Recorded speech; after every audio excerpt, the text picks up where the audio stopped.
చేసే ఇష్టపడతారు అన్నది తరోగా ఆ మాస్ పల్స్ తెలిసిన వాడే నువ్వు. సో నాతో సినిమా చేస్తున్నావు అనగానే ఏమేమి అందులో మనకి పొందుపరిస్తే బాగుంటాయన్నది ఐ థింక్ నువ్వు నీ హ్యాట్స్ ఆఫ్ అండ్ దానికి ఎన్హాన్స్ చేస్తూ లాస్ట్కి వచ్చేసరికి సినిమా మరో లెవెల్కి వెళ్ళటానికి ఆయన అనుకోవటం ఆయనతోటి నాకున్న బాండింగ్ని నువ్వు ఈ సినిమాలో క్యాప్చర్ చేయటం అన్నది ఇట్స్ ఎ ఫ్యాంటాస్టిక్.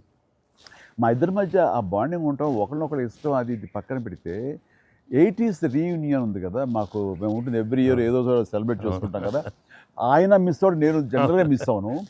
ఆ రోజు ఒక్క ఈవినింగ్ మేము చేసేటటువంటి ఆ కలిసి మనసు అరమరిక లేకుండా ఓ చిన్న వయసు తారతమ్యాలు మర్చిపోయి చిన్నపిల్లలాగా మేము చేసేది ఉందే, అది మా బాండింగ్ని day by day year after year strength చేసుకుంటూ వచ్చింది. దానికి అవుట్కమ్ ఇదిగో ఇప్పుడు ప్రేక్షకులు కూడా ఈ సినిమాలో ఈ ఎపిసోడ్ ద్వారా చూశారు, మా ఇద్దరు ఎపిసోడ్ ద్వారా. అట్లాగా నేను ఏమంటానంటే ఈ ఈ సినిమా ఇండస్ట్రీ చిన్న ఫ్యామిలీ. ఈ చిన్న ఫ్యామిలీలో మన మధ్య పొరపచ్చలు, మన మధ్య మిస్అండర్స్టాండింగ్లు, ఈగోలు ఇవేమి లేకుండా ఒక్కసారి మనసుని ఓపెన్ చేసి అందరం నటీనటులు కానీ అందరి హీరోలు కానీ హీరోయిన్లు కానీ మనంతా ఒక ఫ్యామిలీ అనే విధంగా మనం అనుకుని ఏదో ఒక అకేషన్ ఏదో విధంగా మనం కలిసి ఒకళ్ళ మనసు ఒకళ్ళు అర్థం చేసుకునేలా బిహేవ్ చేస్తే దాని ఇంపాక్ట్ సినిమా మీద పడుతుంది, సినిమాలో కనబడుతుంది. తద్వారా దాని ప్రభావం మన ఫ్యాన్స్ మధ్య కూడా ఏర్పడుతుంది, అందరి మధ్య ఒక సుహృద్భావ వాతావరణం ఏర్పడుతుంది. అది గుడ్ రిజల్ట్ని తీసుకొస్తుంది. ఇట్లా చూడండి, ఆ మీమ్స్ అనో లేకపోతే ఇవన్నో ఒకళ్ళొకళ్ళు ద్వేషించేలాగా లేకుండా హాయిగా ఉంటుంది. దానికి ప్రధానంగా హీరోస్ మధ్య కానీ నటీనటుల మధ్య కానీ వీళ్ళందరూ ఆ యొక్క వాతావరణం ఏర్పరచుకోవాలి మనం. అది సార్, ఆ కలిసి యాక్ట్ చేయటం అనే ఒక ఇది ఉంది కదా సార్, ఇది ఇప్పుడు మొదలైంది సార్. ఇది కంటిన్యూ అయితే చాలా బాగుంటుంది సార్. అప్పుడప్పుడు ఎక్కడ చేయగలిగితే ఆడియన్స్ నిజంగా ప్రేక్షకులకి ఇన్నేళ్ళ నుంచి వాళ్ళు చూపెట్టే ప్రేమ కానీ ఎంకరేజ్మెంట్ కానీ మనం అప్పుడప్పుడు we have to give it to them. You have to give fantastic entertainment, like these kind of. అంటే ఇది ఊహించని కాంబినేషన్ కదా సార్, అందరూ అందుకే దాన్ని అంత క్రేజీగా చూస్తున్నారు. సో అప్పుడప్పుడు అలాంటి చమక్స్ నేను అందులో ఈ సినిమా అంతా నేను ఎంజాయ్ చేసినా సరే దీనిలో తెలియకుండా నువ్వు అందులో అత్తగారి యొక్క దీంతో ఆ సీన్తో ఆ ఎమోషనల్ సీన్స్తో కానీ పిల్లలతో కానీ ఇవన్నీ కథాపరంగా వెళ్ళినా సరే కథకి అతీతంగా స్టార్ హీరోస్ అనేవాళ్ళు ఇంత ఫ్రెండ్లీగా ఉంటారు, ఇంత అరమరిక లేకుండా కలిసిమెలిసి ఉంటారు, ఒక బ్రదర్స్ లాగా ఉంటారని కూడా నువ్వు తెలియచెప్పింది అయింది. ఇది ఒక మంచి మెసేజ్ నువ్వు ఇచ్చిన వాడు అవుతావు. ఇది కంటిన్యూ అవ్వాలి నా కోరిక. No doubt. మరి నువ్వు ఇంత సరదాగా యాక్ట్ చేసి మరి మంచి మెసేజ్ ఇచ్చావు కదా, ఇది మనసు వచ్చిందా అనిల్ రావుపూడి యాక్ట్ చేయమంటే వచ్చిందా? మీతో ఎప్పటి నుంచో నాకు ఆల్రెడీ ఉండింది, అది ఇలా వచ్చింది అంతే. ఉండింది దానికి ఏళ్ళు ఇరక్కొట్టాలమ్మా చెప్పొచ్చుగా. ఈ స్వీట్ అయినా ఇంకేమన్నా కొంచెం నాకు కొంచెం ఇంకా వేరే ఆకలేస్తుందంటే ఇంకొంచెం ఏమన్నా పెడతాయి. అది మనోడు ఉన్నాడు కదా, ఎవరు స్క్రిప్ట్ ఎంత బాగా వండాడో అవును అలాగే మనకు వండి పెడతాడో చూద్దాం. అన్ని అక్కడ సెటప్ చేశాను, పద లొకేషన్ షిఫ్ట్ బాబు.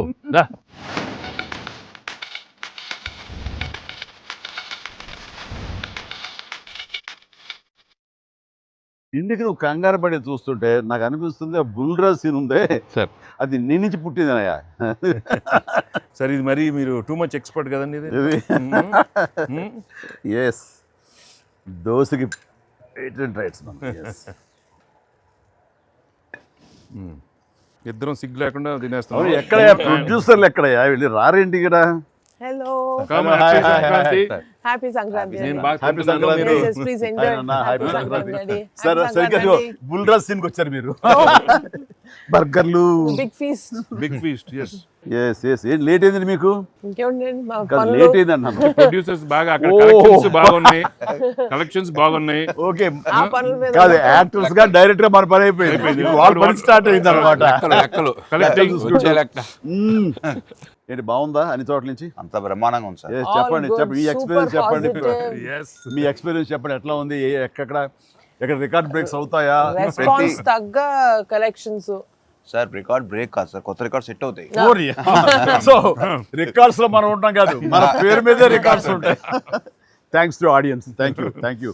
అన్ని చోట్ల థియేటర్స్ యాడ్ చేస్తున్నారు. అన్ని యాడ్ చేస్తాం sir Yeah, that is a new thing now. They've added a full new set of set of theaters ఇప్పుడు. ఓకే ఓకే గుడ్ గుడ్ వెకి సారీ మిమ్మల్ని వెయిట్లు పెట్టారు ఆగవే నువ్వు కాసేపు అన్ని ప్రతిదీ పక్కనే ఉండి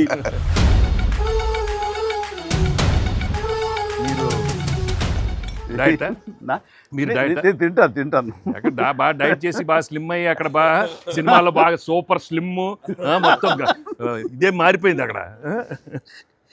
ఏదోనయ్యా పొట్ట గుడ్డు కోసం మరి పొట్ట మార్చుకోవాలి కదా ఎంకి గౌడ అందరికి తినే యోగం ఉంటుందా కొంతమందికే ఉంటుంది ఇక్కడ అది వాళ్ళు చేసి పంపిస్తారు అటు వెళ్ళి మనం టీం మీటింగ్ పెట్టుకుందాం. సో ఈ సినిమా ఇంత పెద్ద సక్సెస్ అయ్యాక సో ఇద్దరు స్టార్స్ని ముఖ్యంగా చిరంజీవి గారిని వెంకటేష్ గారిని భలే కలిపే వాళ్ళిద్దరిని ఎలా తీసుకొచ్చావు అని వస్తున్నప్పుడు ఒక ఫస్ట్ టైం ఇలాంటి ఆలోచన నాకు వచ్చినందుకు నేను చాలా ప్రౌడ్గా ఫీల్ అవుతాను ఫస్ట్ నీకు వచ్చింది ఆలోచన సార్. ఏయ్ మీకు గుర్తుందా ఎవరు? రాజా రాజా నన్ను రాజా రాజా అని పిలిచే మా నాన్నగారు. నాయుడు గారు అది ఫస్ట్ రాజా మీ ఇద్దరితో సినిమా తీయాలి రాజా అవును. నువ్వు ఎప్పుడు ఇస్తావు చెప్పాడు నేనే మీరు ఎప్పుడు కథ రెడీ రెడీ అండి నేను వెంకితో చేయడం ఇదేముంది నా బ్రదరు కచం చేస్తా అంతా మీ దగ్గర చేయడం మరీ మరీ ఆనందం అన్నాను. అలాగే రాజా నేను కథ వస్తా అన్నారు అది కుదరలేదు ఏదో ఫస్ట్ నీకే వచ్చేటట్టుగా నువ్వే అనుకున్నట్టుగా ఏం అక్కర్లేదు బాబు కానీ తిరు బాబు సరే anyway that is block buster thought movie మొగల్ అది కాదు కానీ ప్రొడ్యూసర్ అడగాలి ఇట్లాగా మీరిద్దరికి వెంకితోటి చేయాలని మాకు అనిపించిన తర్వాత మీ దగ్గర ప్రపోజల్ పెట్టిన తర్వాత మీరు బడ్జెట్ వైజ్గా కానీ ఇంకో రకంగా కానీ ఇద్దరు భరించగలం అన్న టెన్షన్ కానీ ఏదైనా అనిపించిందా అయితే వావ్ గుడ్ ఐడియా వావ్ అనిపించింది ఆయనకి అలాగే మనకి ఎప్పటి నుంచో అనుకున్నాం కదా వెంకీ సార్తో చేయాలి మనం వీ షుడ్ నాకు ఎప్పుడు మీకు అనిపిస్తుంది. So I have been waiting for that time. So luckily ఇప్పుడు అనిల్ గారు ఐడియా తోటి దిస్ డ్రీమ్ కేమ్ ట్రూ. అది కానీ ఇది ఇంకా ప్రొఫెషనల్ ఇది లేదు కాబట్టి కానీ బాగా రాడు తేలిన సాహు ఏమో చెప్పాలి ఈ విషయం సార్ లేదు సార్ ఎప్పుడైతే అసలు ఇద్దరు కలిసి సినిమా చేయడం అనేది అది డ్రీమ్లో కూడా రాదు సార్. ఒక పెద్ద హీరోతో చేయడం అనేది ఎవరైనా ట్రై చేస్తారు అవుతుంది కానీ ఇద్దరు పెద్ద హీరోలతో కలిపేది అనేది అది మన డ్రీమ్ కూడా రాదు. అది నాకైతే అసలు ఇద్దరు ఉన్నారనగా నాకు ఇంకేం అర్థం కాలేదు. కొన్ని రోజులు అయితే నేను అనిల్ని పిచ్చెక్కి ఇచ్చేసాను.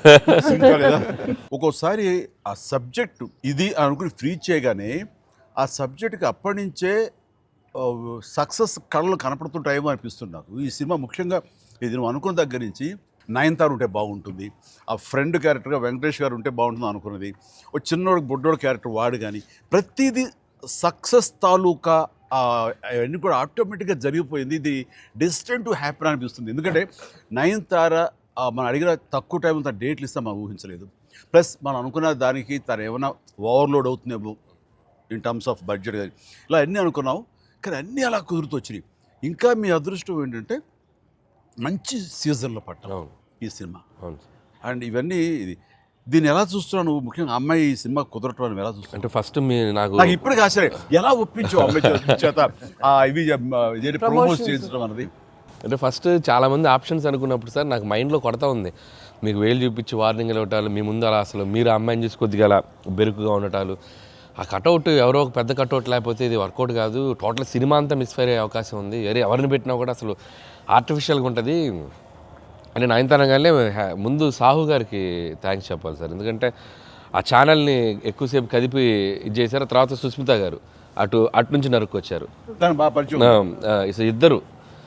వీళ్ళిద్దరు బ్యాక్ ఎండ్లో ఒక వర్క్ చేసి పెట్టారు. చేసి పెట్టాక నాకు ఫోన్లోకి టచ్లోకి వచ్చింది అమ్మాయి. కథ చెప్పాక ఫస్ట్ కథ బాగా ఎగ్జైట్ అయింది సార్. కథ బాగా ఎగ్జైట్ అయింది. ఎగ్జైట్ అయ్యాక చిన్న టెక్నికాలిటీస్ ఇష్యూస్ జరుగుతున్నాయి. ఇంకా అమ్మాయి కష్టమేలేమో అనే స్థితికి వచ్చింది. డ్రాప్ అయిపోదాం అనుకున్న టైంలో ఫోన్ చేసింది అమ్మాయి, Anil I like the script, I want to do film with Chiranjeevi గారు అండ్ దట్ టు వెంకీ గారు also, there is like it's going to be very super project. ఎలా పడలాం, ఏం చేద్దాం ఇప్పుడు అంది. ఇది టెక్నికాలిటీస్ కొద్దిగా సెట్ అవ్వట్లేదే అంది. ఒక ఆప్షన్ ఉందండి, నువ్వేం చేస్తావు ఇప్పుడు నేను నో చెప్తే అంది. ఇప్పుడు నేను నో చెప్తే నువ్వేం చేస్తావు అంది. ఏముందండి, దృశ్యం సినిమా చూసారా మీరు వెంకటేష్ గారిది? ఆ సినిమా చూసి పడుకుంటాను, నేను నయనతారకి కథ చెప్పలేదు, నేను నయనతారని కలవలేదు, అసలు ఆ పలానా డేట్ రోజు నేను నయనతారతో ఫోనే మాట్లాడలేదు అని చెప్పి పడుకునేది. కళ అనగానే అమ్మాయి గట్టిగా నవ్వింది. నవ్వి okay I will do it for you అని చెప్పి నేను చాలా హానెస్ట్గా చెప్పాను సార్. అంటే లైక్ తను నాతోటి సిస్టర్గా చేసింది కదా, గాడ్ ఫాదర్లో and very powerful character, powerful brother and sister. అది ఇందులో మళ్ళీ ప్రియురాలుగా పెట్టాలని లేకపోతే ఎక్స్ వైఫ్గా పెట్టాలని ఆ థాట్ వచ్చినప్పుడు నీకు అది సెట్ బ్యాక్ అవుతుంది, చెల్లిగా చేసి మళ్ళీ ఇదేంటారా పెళ్ళగా అనే ఫీలింగ్ ఉంటుందా నీకు ఎప్పుడు అనిపించిందా? అంటే అనిపించలేదు సార్, ఎందుకంటే ముందు సైరాలో మీ వైఫ్గా చేసింది కాబట్టి బ్యాలెన్స్ అవుద్ది అనుకున్నా. ఒకవేళ ఎవరైనా అడిగినా అక్కడ సైరా చూడవా వెళ్ళి అని మనం చెప్పొచ్చు కదా అని చెప్పి బ్యాలెన్స్కి ఒక సినిమా ఉంది కాబట్టి ధైర్యంగా వెళ్ళిపోయింది సార్. కానీ ఇది కొత్తగా తెలుసా, ఇప్పుడు రమ్యకృష్ణ ఉంది, చక్రవర్తి అనే సినిమాలు నాకు చిల్లిగా చేస్తాయి, తర్వాత మళ్ళీ ముగ్గురు మనగారు ప్రియురాలు చేస్తారు. అలాగే రక్త సంబంధం అనే సినిమాలో రామారావు గారు పక్కన సావిత్రి గారు అట్లా చెల్లిగా చేశారు. వాళ్ళు ఏ సినిమాకి ఆ సినిమాని సెపరేట్ యూనిట్ గా కథ కరెక్ట్గా సెట్ అయిపోయి కరెక్ట్గా ఉంటే అసలు వాళ్ళేమి సినిమా రన్నింగ్ అవుతుండగా పాజ్ ఇచ్చి అప్పట్లో చేశారు కదా మళ్ళీ ఇదేంటి అనుకోరు. So that's very good cycle. నిజంగా అన్ని రకాల ప్రేక్షకులకి, అన్ని వర్గాల వాళ్ళకి, అన్ని అంటే పెద్దవాళ్ళ నుంచి చిన్నవాళ్ళ వరకు ఆల్ జనరేషన్స్కి ఈ సినిమాకి ఇంత కనెక్ట్ అయ్యారు. ఇంత అద్భుతమైన విజయాన్ని షైన్ స్క్రీన్కి, గోల్డ్ బాక్స్కి, అట్లాగే అనిల్ రావుపూడికి తనకు సెంటిమెంట్ అనుకుంటే తను కొట్టేస్తారు, మనం ఉన్నా లేకపోయినా అది వేరే, అది పక్కన పెట్టండి. సో వెంకయ్య గారికి మాకు ఇంత ఆనందాన్ని ఇచ్చి, ఇంత పెద్ద సక్సెస్ని ఇచ్చి నిజంగా చెప్తాను మనస్ఫూర్తిగా కృతజ్ఞతాపూర్వకంగా నిజంగా ఆడియన్స్కి మేము ఎప్పుడు రుణపడి ఉంటాము. అండ్ నా మిత్రుడు, సోదర సమానుడు వెంకీ చాలా పెద్ద మనసుతోటి ఈ సినిమా ఒప్పుకొని దానికి పూర్తి స్థాయిలో మనసావాచ కర్మని ఇన్వాల్వ్ చేసి ఇది ఇంత రక్తిగడ్డానికి ఫినిషింగ్ వచ్చేసరి సినిమా ఆ మరో లెవెల్ వెళ్ళడానికి కారణమైనటువంటి నా మిత్రుడు కూడా మీ అందరి సమక్షంలో నా హృదయపూర్వక ధన్యవాదాలు తెలియజేస్తాను. అండ్ అనిల్, నువ్వు మాట అన్నావు లాస్ట్ షాట్ మా ఇద్దరి మీద నువ్వు తీసినప్పుడు, ఎంకి మళ్ళీ ఎప్పుడు మనం కలుద్దాం అంటే any time boss, whenever you say yes ready అన్నప్పుడు నువ్వేమన్నావు ఆ లాస్ట్ డైలాగ్ వింటుంటే మళ్ళీ మీ ఇద్దరు కాంబినేషన్ ఒక సినిమా చేయాలని ఉందని నువ్వు అన్నావు కదా. నిజంగా చెప్తాను ఈ రోజున నువ్వు బెస్ట్ స్క్రిప్ట్తో రా, నాది చిన్న క్యామియో అని పర్వాలేదు, మెయిన్ లీడ్గా మా బ్రదర్ నువ్వు తీయి, అందులో నేను మళ్ళీ ఇలాంటి క్యామియో వేసి అక్కడ నేను నిలబెడతాను. Yes so bonus mega bonus లేదు ఫుల్ ఫ్లెడ్జ్డ్ ఈక్వల్ గా బెస్ట్ క్యారెక్టర్ ఇద్దరు చేస్తాడా, nothing like that. Any time. Thank you all. Very happy Sankranti. మనస్ఫూర్తిగా మీ అందరికీ థ్యాంక్స్ చెప్పుకుంటున్నాను. Thank you. తెలుగు ప్రేక్షకులందరికీ సంక్రాంతి శుభాకాంక్షలు. ఈ సంక్రాంతి కూడా మర్చిపోలేని ఒక విజయాన్ని అందించారు, దట్టు నాకు ఇష్టమైన ఇద్దరు హీరోలతో. And thank you so much. Love you all. మా సినిమాని ఇంత లవ్ చేసిన ఆడియన్స్ అందరికీ very happy Sankranti. Thank you.